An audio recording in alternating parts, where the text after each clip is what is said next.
Good afternoon, Conversation 3. We are halfway through the semester, so this is just a quick run through the midterm format.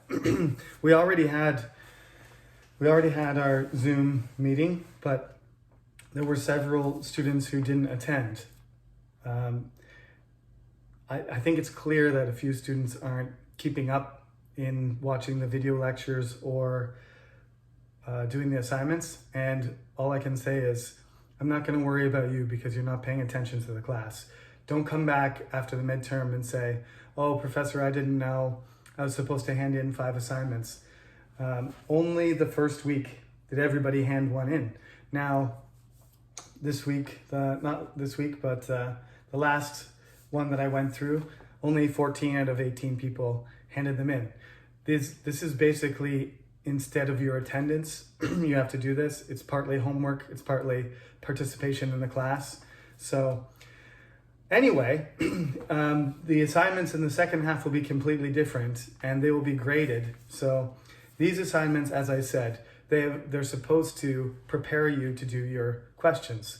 So on Tuesday, when we have our midterm, I hope you are all ready to show up on time with a working microphone and connect to Zoom, 5 minutes before we start so that we can get this done. The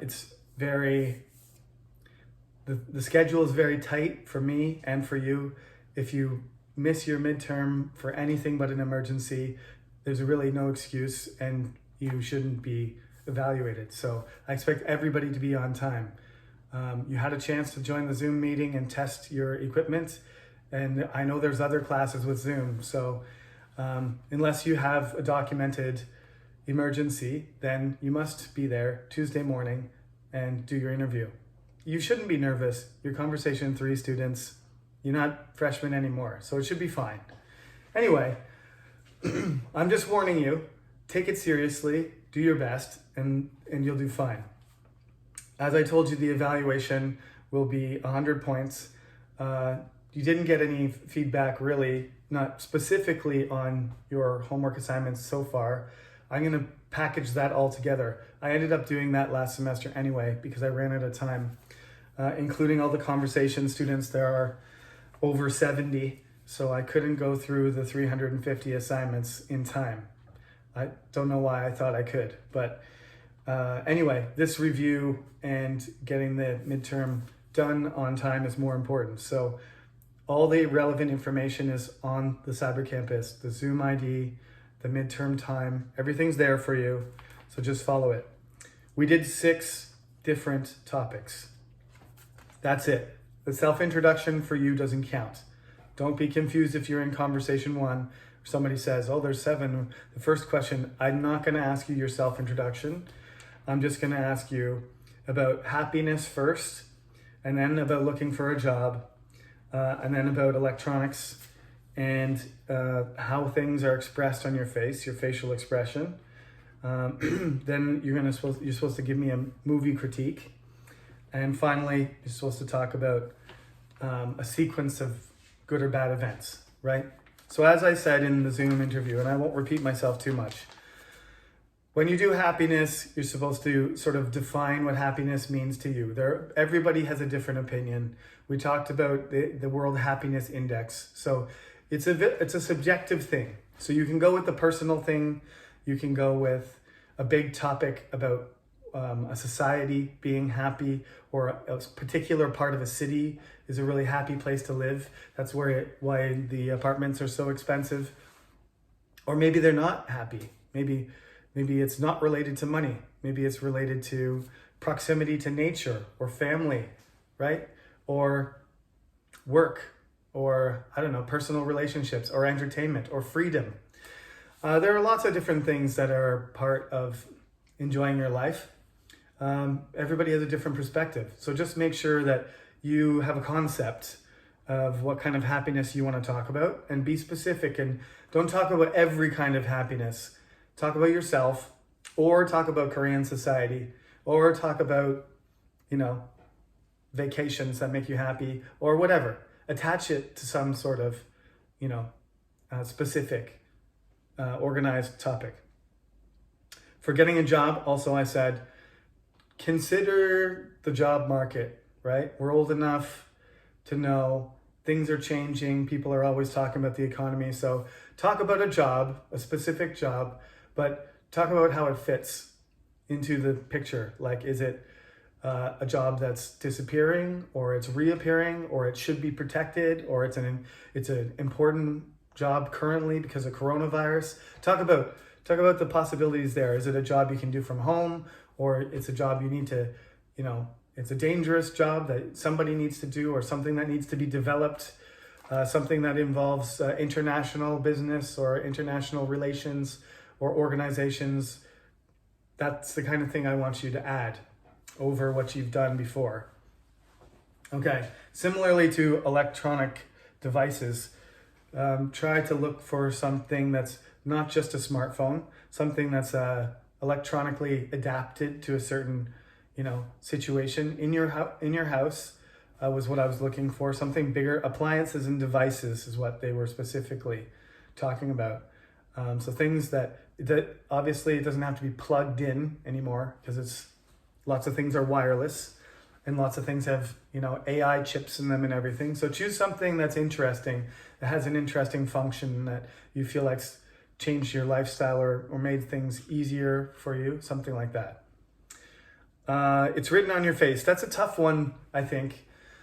I gave the example, as one student pointed out, I gave the example of the surprise party for my friend where the look on his face wasn't surprised. It was like, at first it was fear, and then it was discomfort, and then it was realization. So the emotions went through his face. But you can choose any situation. It doesn't have to be yourself. Just where you noticed the change in people's reactions. So you can say, I can't remember what my friend was dressed like, but I remember the house. I remember the driveway. I remember it was in the countryside. I can provide details to describe the context. So describe the context of the situation. Talk about the people that are involved and what's happening, and then how you could read the person's emotions by their face, or how you could not read them, or how you were deceived by them, because sometimes people show things on their face and it's not true. They're deceiving you. Those are all options. Pick a movie. This one's pretty easy. Pick a movie, any movie. Talk about it. The aspects of the movie that don't include giving away important information that would ruin suspense or events in the movie. So you got to talk about backgrounds and characters and ideas and themes and directors and special effects and stuff like that, or even cool scenes, but not go into anything that would affect, knowing where the movie was going to end up. No plot reveals. That's not okay. Don't spoil it. You're trying to make the person want to watch it, not say, oh, now I don't have to watch it. Thanks. The good, then the bad. I framed that eventually by the end of my long story. That one was too long, but you could have just taken one part of my year 2010, the first half. You could have chopped that down to just the winter, separated my broken leg from losing my wallet, from overstaying my visa, from losing my passport. But I decided to weave them all together. But you can just do a bunch of bad things that happen within a week or a few days or even one day. And if you don't want to talk about bad things, that's okay too. Talk about a string of really good things that happened within a day, a couple days, a week. Don't do your whole life. Within 1 year at the minimum, okay? At the maximum, rather. Excuse me. 1 year maximum. So, but preferably something that happened, a few things that happened in a string, kind of string them together, like they happened one after another within a week or so, if that's possible. And that's how you answer that question. And those are the 6 questions. So I'll ask you 2, and each answer should be, as I said, 2.5 minutes long, maybe? 2.5? 3? We're gonna have There's 10-minute slots, and it's always a couple minutes going in and out. So the interview should be about 6 minutes long. So if your answer is 2 or 3 minutes long, that would be great, each answer. So a total of 5 or 6 minutes. Okay, that's all. I will be, evaluating from my computer with, my laptop is broken, so I might have to do it by hand this time, but that's all right. My other computer is in perfect condition, as far as I can tell. So I will see you on Tuesday. Good luck. I know this review is a little bit late for the Tuesday people, but check it out. It's not very long. And good luck with your studying, and see you Tuesday.